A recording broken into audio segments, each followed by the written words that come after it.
दोस्तों, स्वागत है आपका हमारे चैनल द यूनिक वर्ल्ड में बादशाह अकबर और बीरबल की नई मजेदार कहानी। दिल्ली नगर में एक अति दरिद्री मनुष्य रहता था। उसकी हालत बड़ी अबतर थी। यहाँ तक कि अन्न मिलता तो वस्त्र नहीं, और यदि वस्त्र मिलता तो अन्न का ही अभाव रहता। उस मनुष्य को एक 8 वर्ष की कन्या थी, जो रूप रंग में भली और शरीर की सुडौल थी। एक दिन एक दुष्ट मनुष्य उस कन्या से मिला और उसे कुछ प्रलोभन देकर बहकाया। जब वह बालिका छोटी बुद्धि के कारण उसके बहकावे में आ गई तो वह उसे एक वेश्या के घर ले जाकर बेच दिया। वेश्या के घर जाकर कन्या को सब उपभोग की सामग्रियां आसानी से मिलने लगीं। खाने के लिए हर समय नया नया और स्वादिष्ट पदार्थ मिलता था। ऐसे सुख के उपभोग में पड़कर कन्या अपने पिता को एकदम भूल गई। इधर बेचारा पिता अपनी कन्या के लिए बहुत हाय हाय किया और अपने भरसक उसकी बहुत खोजबीन की, परंतु जब उसका कहीं भी पता न चला तो लाचार होकर बैठ रहा। वेश्या ने उस कन्या को नृत्य गान की शिक्षा दिलवाकर उसे अपने फन में गुणाग्री बना दिया। वह धीरे धीरे सारे नगर में विख्यात हो गई। एक दिन ऐसी घटना घटी कि वह एक जगह महफिल में नाच रही थी और उसी बीच उसका पिता भी वहां पर जा पहुंचा। वह नाचने वाली कन्या को गौर करके देखा तो मालूम हुआ कि वह उसकी ही राम पियारी नामनी कन्या है। उसके बदन में काटो तो खून नहीं, परंतु उस समय छेड़खानी करने से अपना अपमान समझकर वह चुप मार गया और उस बेश्या का पूरा परिचय लेकर बादशाह के पास पहुंचा। जब बादशाह दरबार में आए तो अपना एक अर्जी दावा पेश किया। बादशाह उसे पढ़ने के लिए बीरबल को दिया। तब बीरबल उसे पढ़कर बादशाह को सुनाया। बादशाह ने वेश्या को उसकी लड़की के सहित तलब करने की आज्ञा दी। दूसरे दिन वेश्या कन्या के सहित दरबार में उपस्थित हुई। बीरबल बादशाह की अनुमति से निम्नलिखित प्रश्न किया, यह कन्या तुझे कहाँ से प्राप्त हुई है और इसका पिता कौन है? वेश्यो तो वेश्या, भला वह कब को चूकने वाली थी? इनकी पंडिताई सब पर विदित है। वह घर से ही कन्या को भली भांति सिखा पढ़ाकर दरबार में लाई थी। उसने कहा, पृथ्वीनाथ, यह एक फकीर को कन्या है। जब यह बहुत छोटी थी तभी वह फकीर इसे मेरे हाथ बेच गया था। इसकी उम्र उस समय 2-3 वर्ष की थी। भली भांति बातचीत भी करना नहीं जानती थी। मेरे घर रहकर कई वर्षों के बाद अब सयानी हुई है। लालन पालन के अतिरिक्त और बहुत सा व्यय करके मैंने इसे शिक्षिता बनाया है। बीरबल ने उस कन्या से पूछा, क्यों री छोकरी, तू अपने माता पिता को जानती है? तेरा जन्म किस जगह हुआ था? लड़की बोली, ना सरकार, मैं तो अपने माता पिता की सूरत भी नहीं पहचानती। जब से होश संभाले हूँ तब से आज तक बराबर इन्हीं का साथ है और मैं इन्हीं को अपनी माँ जानती हूँ। बीरबल ने वेश्या से पूछा, तू इस लड़की का नाम जानती है? वेश्या बोली, हाँ, मैं इसको काशी के नाम से पुकारती हूँ। बीरबल ने कहा, अच्छा, अब आज तुम अपने घर जाओ, कल दरबार के समय फिर उपस्थित होना। दूसरे दिन बीरबल ने उससे पहले ही लड़की के पिता को तलब किया और उससे पूछा, क्या तुम अपने लड़की का असली नाम बतला सकते हो? पिता बोला, हाँ सरकार, मैं उसे सुभद्रा नाम से पुकारता हूँ। यह हमारे अड़ोस पड़ोस के सभी लोग जानते हैं, आप उनसे भी पूछ सकते हैं। बीरबल को उनके नाम के संबंध में और पूछताछ करने की आवश्यकता नहीं जान पड़ी, इसलिए उसे वहीं तक रखा। इधर वेश्या भी समय पर उपस्थित हुई। इस मामले की बड़ी शोहरत हो गई थी, इसलिए दोनों तरफ से बहुतेरे लोग फैसला सुनने के लिए आए। बीरबल ने चुपके से एक सिपाही को आज्ञा दी कि इस भीड़ में घुसकर सुभद्रा सुभद्रा कई बार पुकारा। जो कोई नाम को सुनकर कुछ भी संकुचित हो उसे पकड़कर मेरे पास हाजिर करो। सिपाही ने चिल्लाकर सुभद्रा को पुकारा। उसके पुकारते ही सब लोग सन्न हो गए, परंतु वह कन्या चुपके से खड़ी होकर इधर उधर देखने लगी। सिपाही बीरबल की आज्ञानुसार उसका हाथ पकड़ लिया और उसे उसके पाल ले आया। वेश्या भी लड़की के साथ हो ली।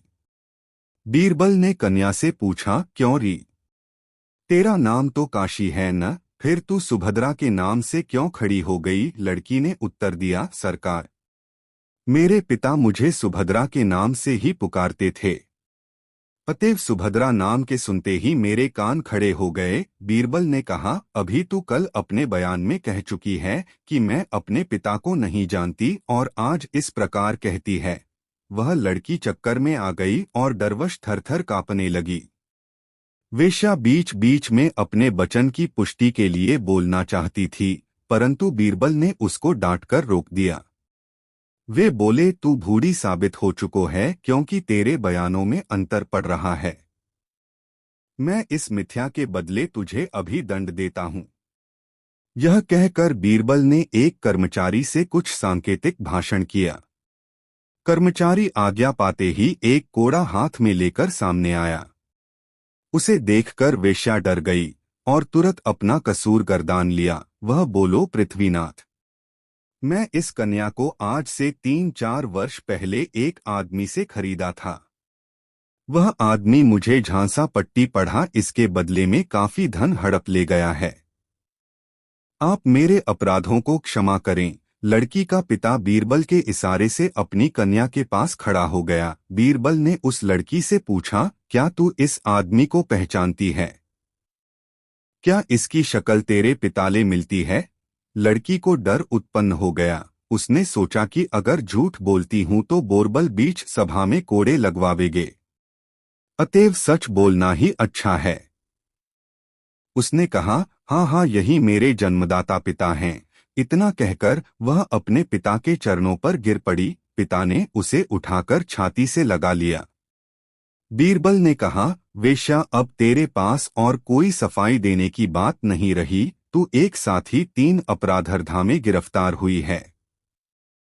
पहला अपराध अवोध कन्या के फुसलाने का, दूसरा दास व्यवसाय को तरक्की देने का और तीसरा धोखा देने का है।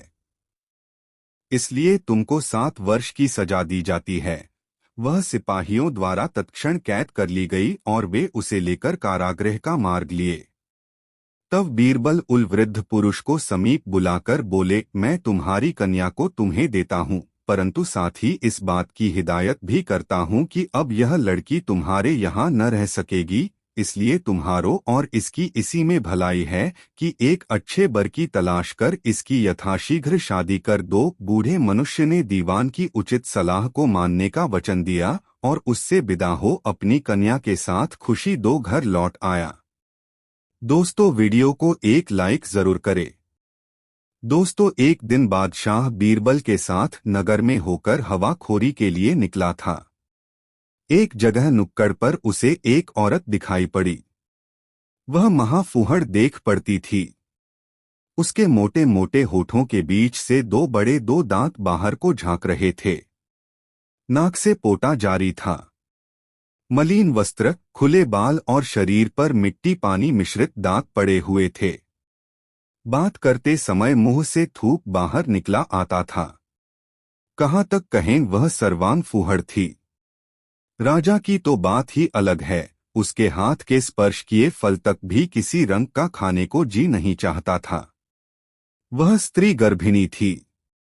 यह देखकर बादशाह को बड़ा आश्चर्य हुआ और वे बीरबल से बोले, बीरबल, जरा कामदेव का प्रबल प्रभाव तो देखो। जिसके देखने मात्र से घृणा उत्पन्न होती है, उसके साथ रमण करने वाला भला कैसा होगा? बीरबल ने उत्तर दिया, पृथ्वीनाथ, भूखे को जूठा मीठा नहीं सूझता। निद्रा देवी के आवाहन के समय मुलायम सेज व जमीन का विचार नहीं उठता। उसी प्रकार काम की ज्वाला के सामने भी भले बुरे का परिज्ञान भूल जाता है। उस समय काम से पीड़ित व्यक्ति को न जात सूझता है न कुजात। आपको अन्वेषण करने पर ऐसे बहुतेरे पुरुष मिलेंगे जो देखने में तो बड़े सुंदर और फिटिक बाज होंगे, परंतु ऐसी 2 गलीज जगहों में उन्हीं का नंबर निकलता है। बादशाह ने कहा, हाँ, तुम्हारा कहना भी सत्य हो सकता है। इसलिए मैं चाहता हूं कि इससे रमण करने वाले की खोज की जाए। मैं उसे देखना चाहता हूं। बीरबल बोला, शायद कुछ देर अगल बगल के लोगों से पूछताछ करने पर कुछ भेद खुले। ऐसा विचार कर वे वहां से कुछ दूर निकल गए, परंतु बीरबल को उस बात की ही धुन बंधी रही। वह बराबर उसी स्त्री की तरफ लगा हुआ था। थोड़ी देर बाद एक ऐसी घटना घटी कि एक कामी पुरुष उसके बगल से होकर निकला और उस स्त्री से कुछ संकेत द्वारा कहकर आप आगे निकल गया। वह देखने में किसी उच्च कुल का जान पड़ता था, परंतु स्वभाव से लंपट प्रकट होता था। को दिखाकर कहा, पृथ्वीनाथ। बीरबल ने उसे, बादशाह यही पुरुष उस स्त्री का यार जान पड़ता है। बादशाह को बीरबल की बातों से आश्चर्य हुआ और वे बोले, इस पर कैसे विश्वास किया जाए। बीरबल ने उत्तर दिया, उसकी तरफ कुछ देर तक ध्यान पूर्वक देखने से आपको स्वयं सिद्ध हो जाएगा। बादशाह ने बीरबल के कहने का अनुसरण किया। वे अनजानों की तरह उसकी दृष्टि बचाकर बराबर उसी तरफ देखते रहे। कुछ कालोपरांत वह लंपट फिर घूम कर आया और अंगुली के संकेत से उसे कुछ कहकर आप अग्रसर हुआ। महामाया भी उसके पीछे चली। कुछ देर के बाद वे दोनों एक गली में मुड़कर इनकी आंखों से ओझल हो गए।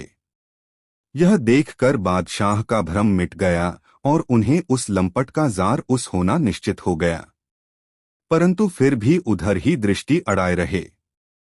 अब ये दोनों आगे बढ़े। बादशाह को बीरबल को परिख पर बड़ा आश्चर्य हो रहा था, इसलिए बीरबल को छेड़कर बोले, बीरबल, तुम्हारी परिख तो बड़ी सच्ची निकली, परंतु यह तो बतलाओ कि पहले तुमने उसको कैसे पहचाना था। बीरबल बोला, पृथ्वीनाथ, यह सब आंखों की खूबियां हैं। हम लोग नगर में निकलते हैं तो बराबर रास्ते में आने जाने वालों की चाल ढाल का निरीक्षण किया करते हैं, जिससे आंखों को मनुष्यों से मिलकर व दूर से देखकर उनके आचरण समझ लेने की शक्ति प्राप्त हो गई है। मैं बहुत देर से बराबर उस लंपट की हरकतों को देख रहा था। पहले जब वह आया तो उसके हाथ पर केवल खैनी थी। चूने की तलाश में अगल बगल की दोवालों को देखता जा रहा था। दैवात एक संडास पर ताजा चूना छुआ गया था। झट अंगुलियों से चूना पोंछकर खैनी बनाकर खा लिया।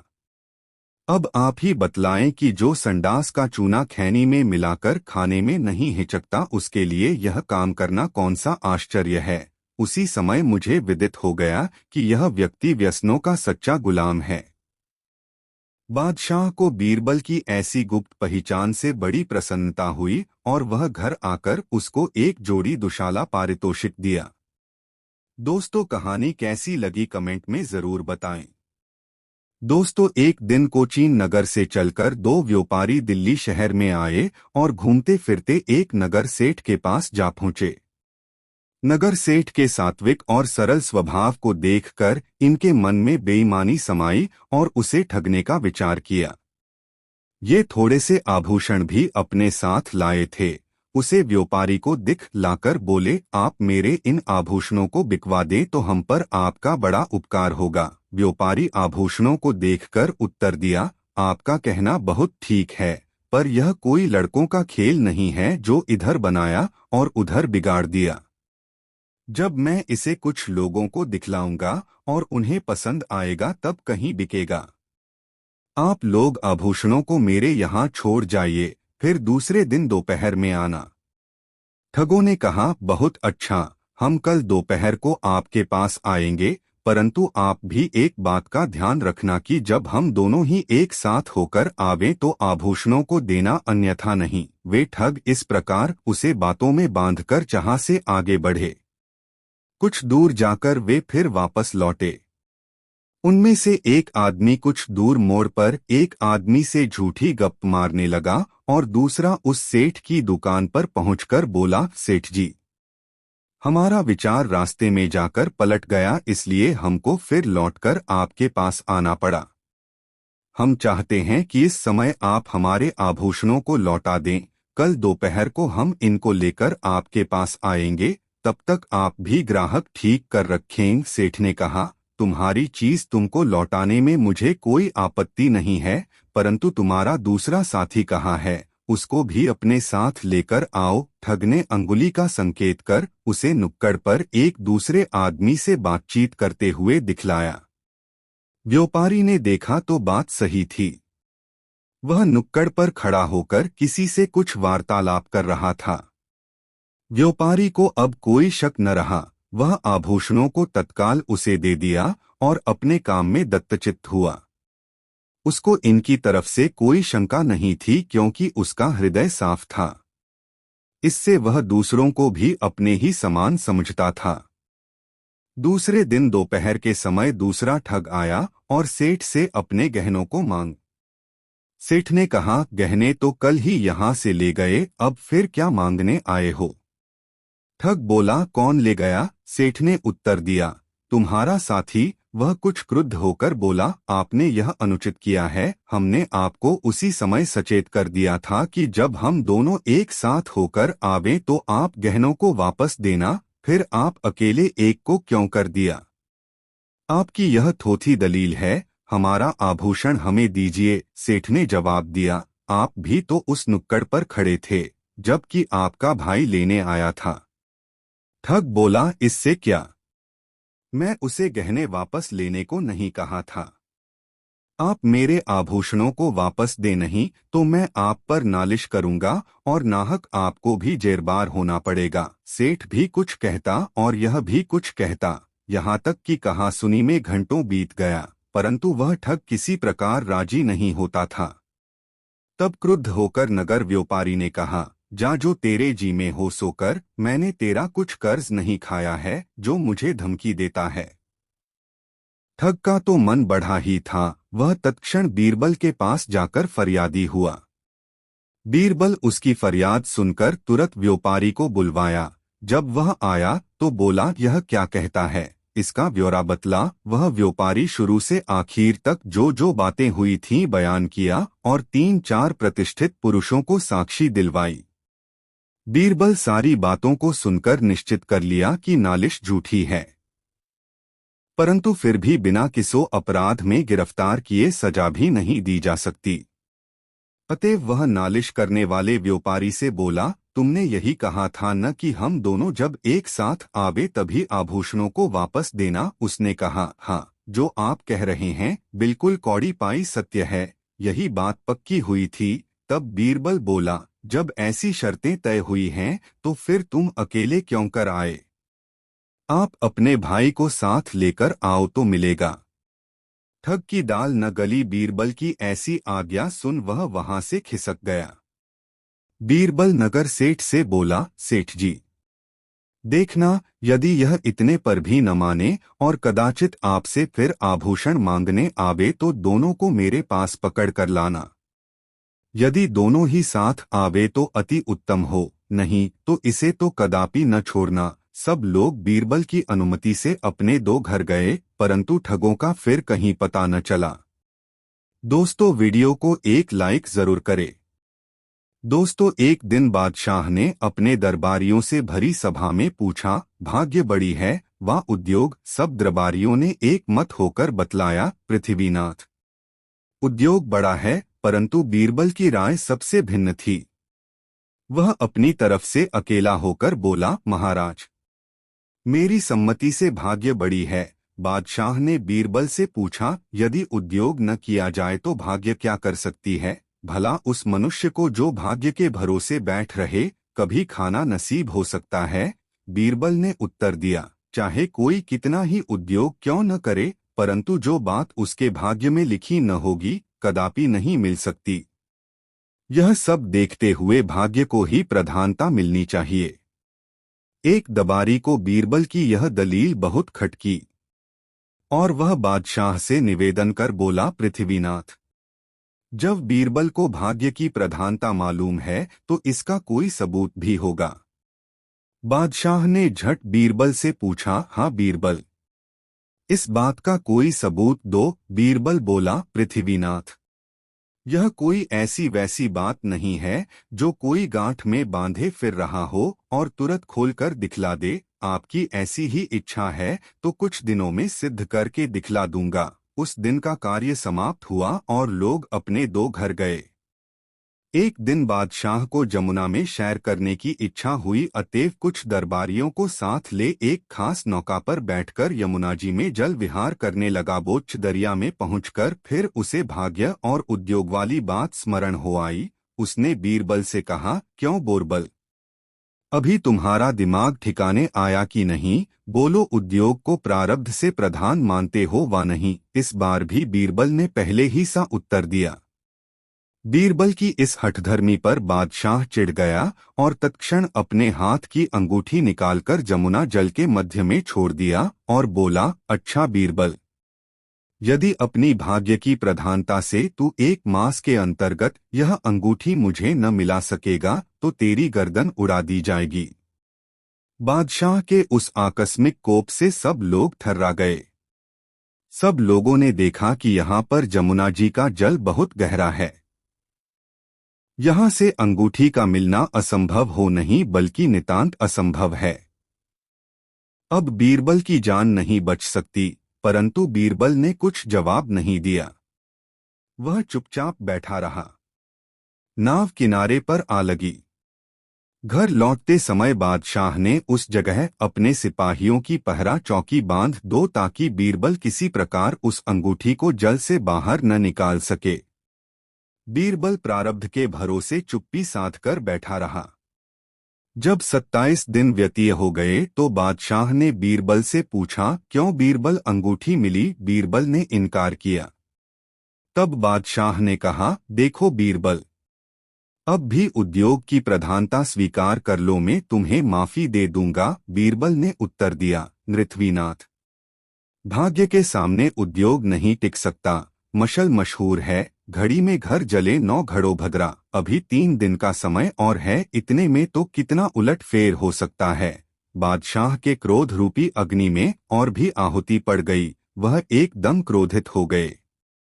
जब अवधि का दिन बीत गया तो चौथे दिन फिर बादशाह ने बीरबल से अपनों अंगूठी मांगी।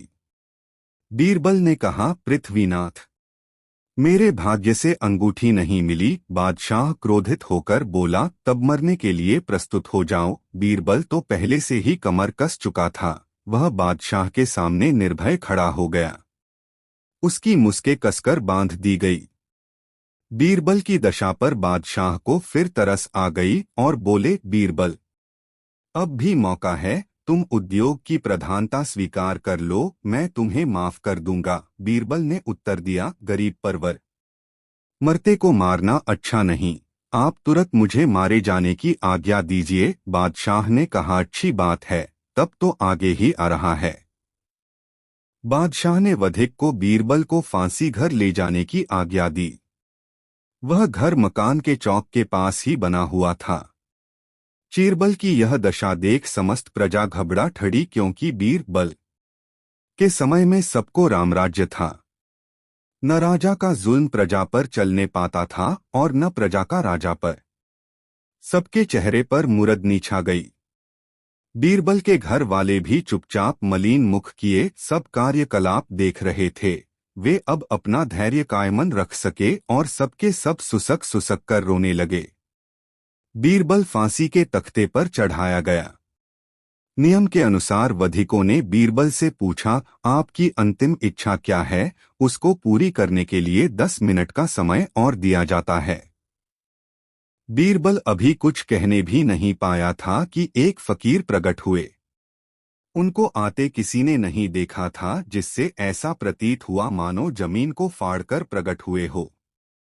फकीर ने कहा, बीरबल, यह तुम्हारे फांसी का समय है, अतएव मरने से पहले एक पुण्य कर्म करता जा। यह सवेरे सवेरे का समय है और मुझे भूख बहुत लगी है, इससे तू मेरे भोजन का प्रबंध कर। इससे बढ़कर दूसरा दान नहीं है। सदा ऐसे लोग कहते आए हैं।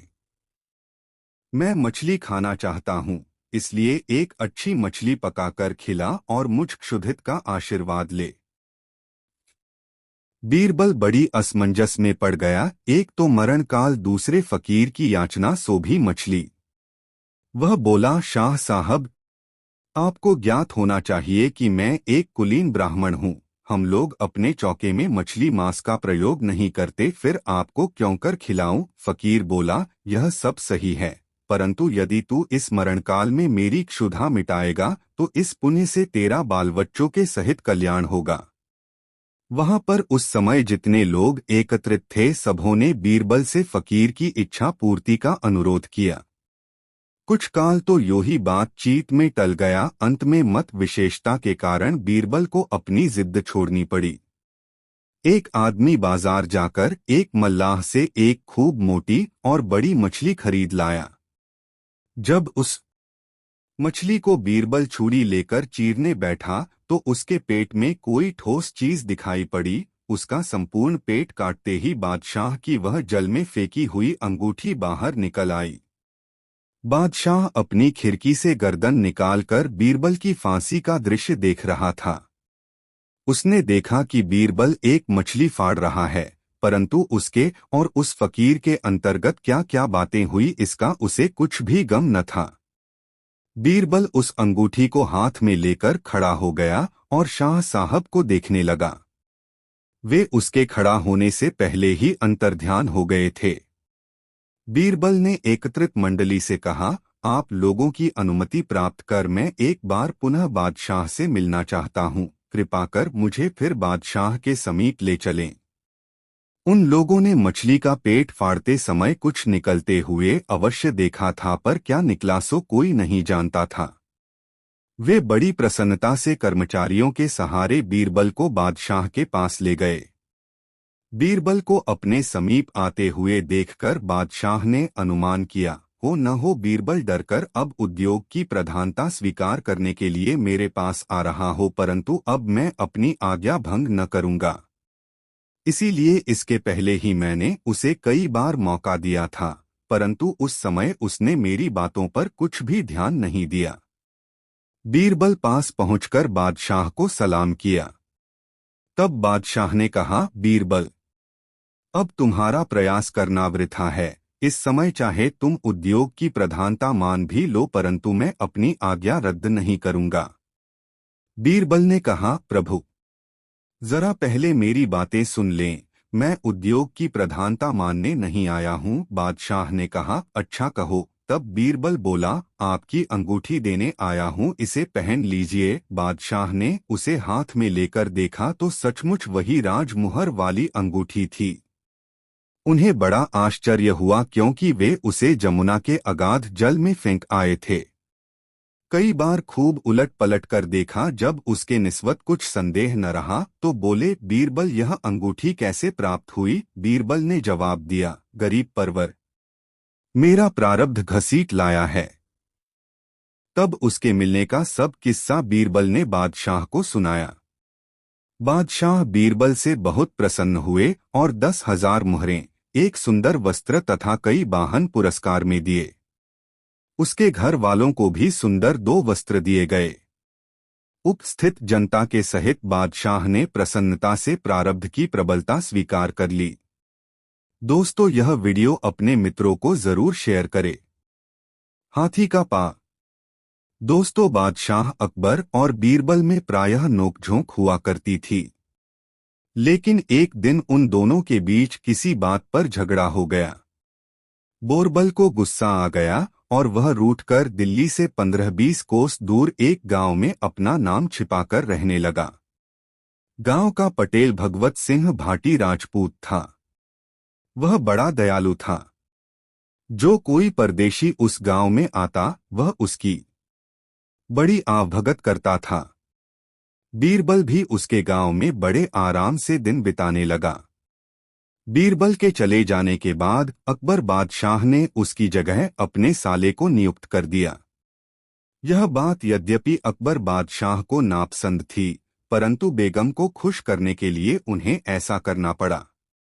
उसको दीवान के पद पर नियुक्त हुए अभी 10 दिन भी नहीं हुए थे कि शहर में अव्यवस्था फैल गई। लोग आपस में लड़ने झगड़ने लगे। न्याय की परिपाटी बिल्कुल बिगड़ गई। चारों ओर से शिकायतें आने का तांता लग गया। अब अकबर बादशाह ने अपने साले की बुद्धि की परीक्षा लेकर बेगम और अन्य लोगों को कुछ दिखाने का विचार किया। वे नए दीवान को साथ लेकर पीर साहब की दरगाह पर गए। लौटते समय उन्होंने धूल में हाथी के पैर का एक चिन्ह देखा। अकबर ने दीवान को हुक्म दिया कि 3 दिन तक इस चिन्ह की स्वयं रक्षा करो।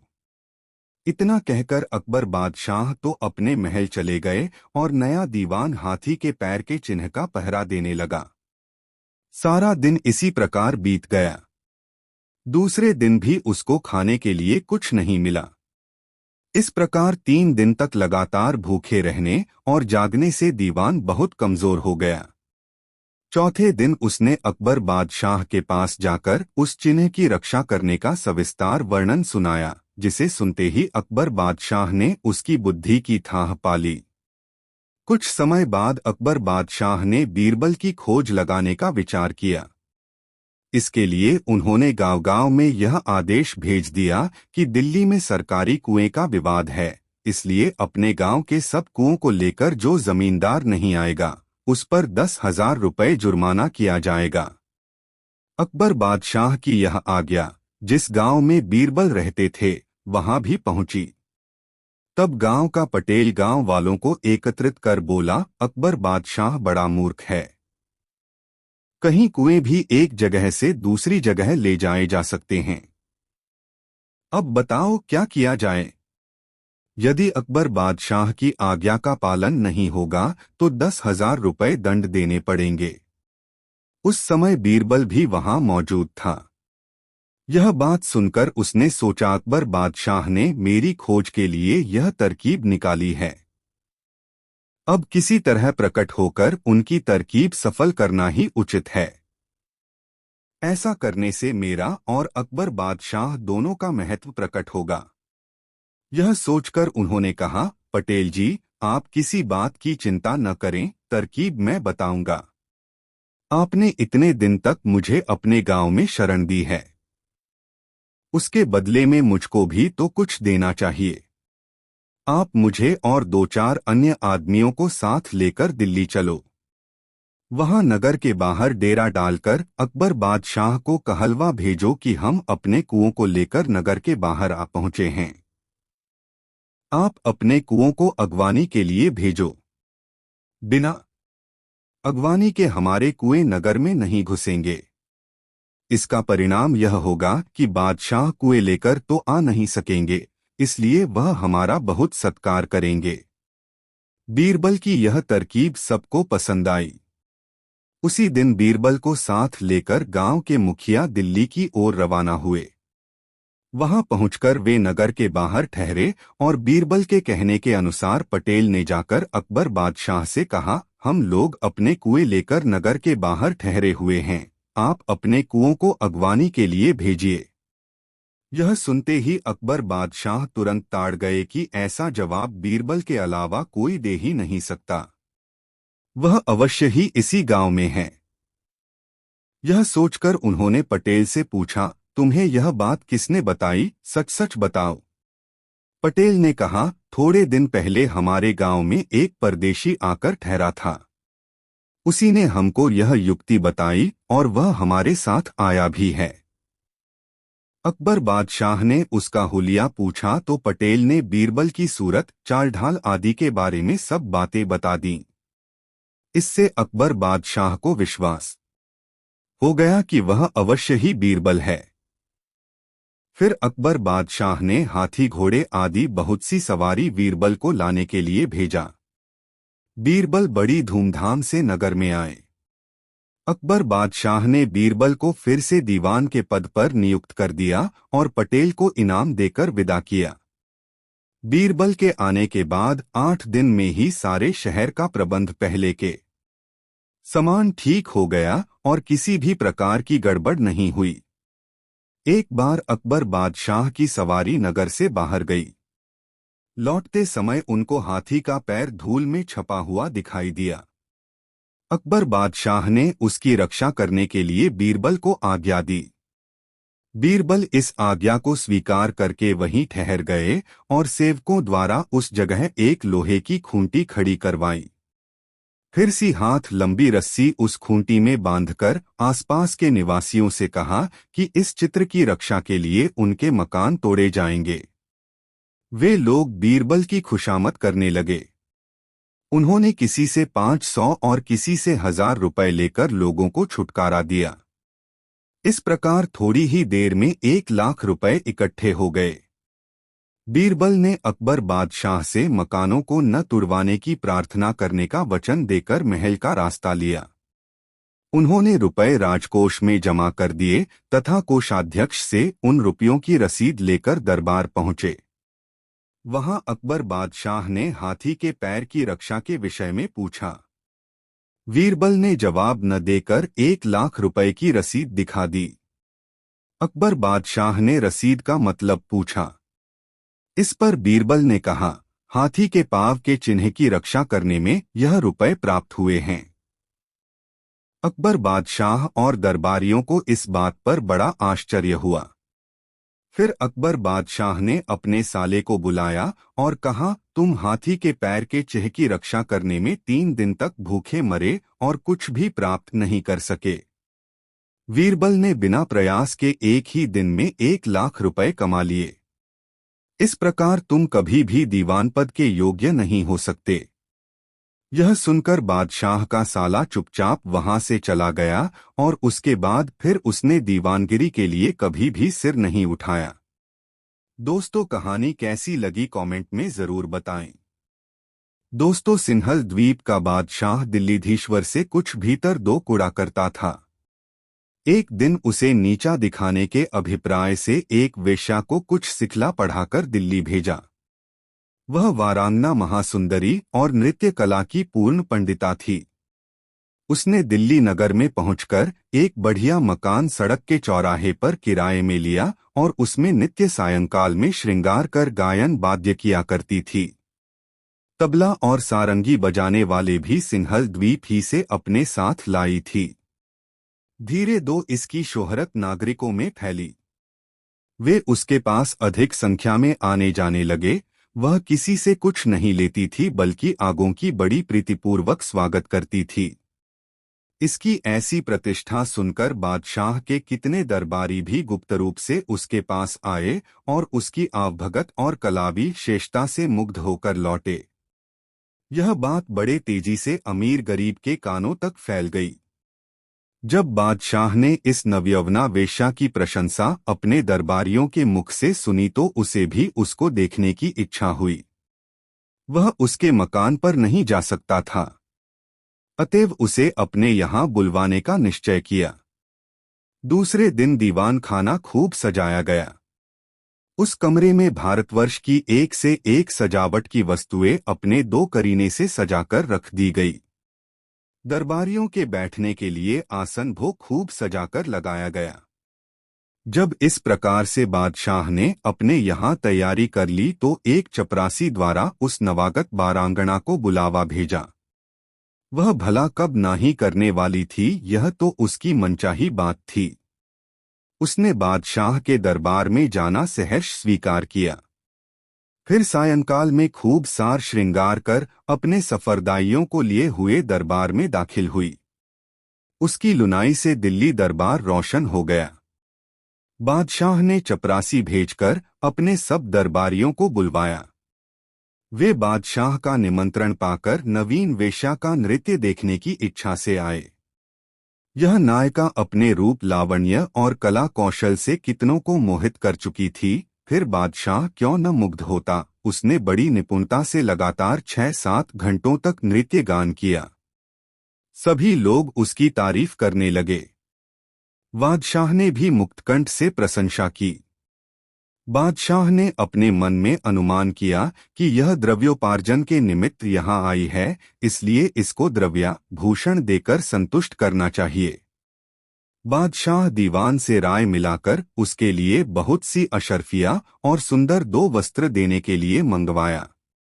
वह उनको देखकर विनम्रता से बोली, पृथ्वीनाथ, मैं यह नृत्य गान आपको गुणग्राही समझकर किया है। मुझे अपना मन प्रसन्न करना अभीष्ट था, इनाम की चाहना नहीं है।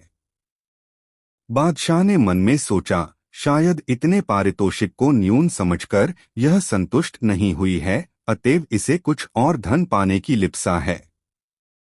वह उस वेश्या से बोला, यदि तुझे और कुछ मांगने की इच्छा हो तो उसे भी मांग सकती हो। वेश्या ने कहा, पृथ्वीनाथ, मुझे केवल एक वस्तु मांगने की इच्छा है, परंतु आप पहले वचनबद्ध हो तो मांगू। बादशाह कुछ सोच विचार के बाद बोला, मेरी घर की निजी वस्तुओं के अतिरिक्त जो कुछ मांगोगी तुझे दिया जाएगा।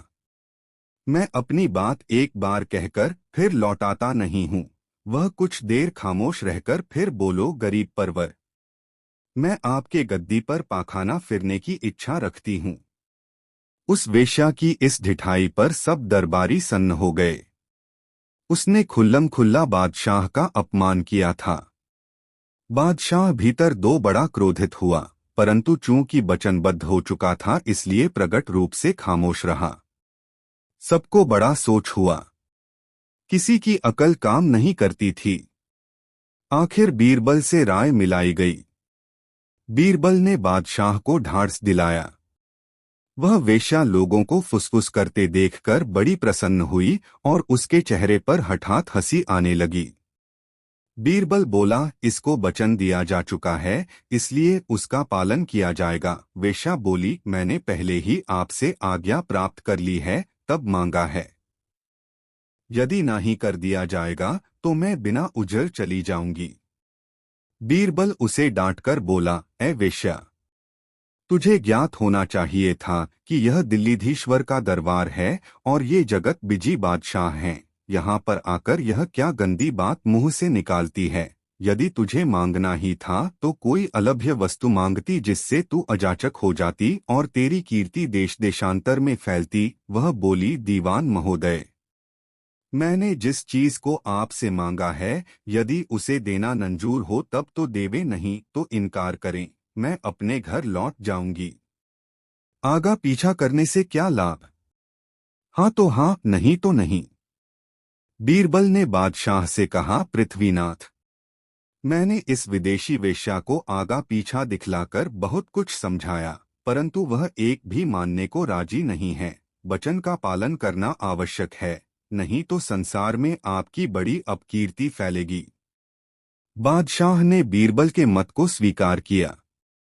तब कौल बीरबल ने वेश्या से कहा, बादशाह की आज्ञा है, तू अपना मनोभिषित पूर्ण कर ले, यानी गद्दी पर पाखाना कर ले। हाँ, एक बात याद रखना कि पाखाना के समय पेशाब न निकले।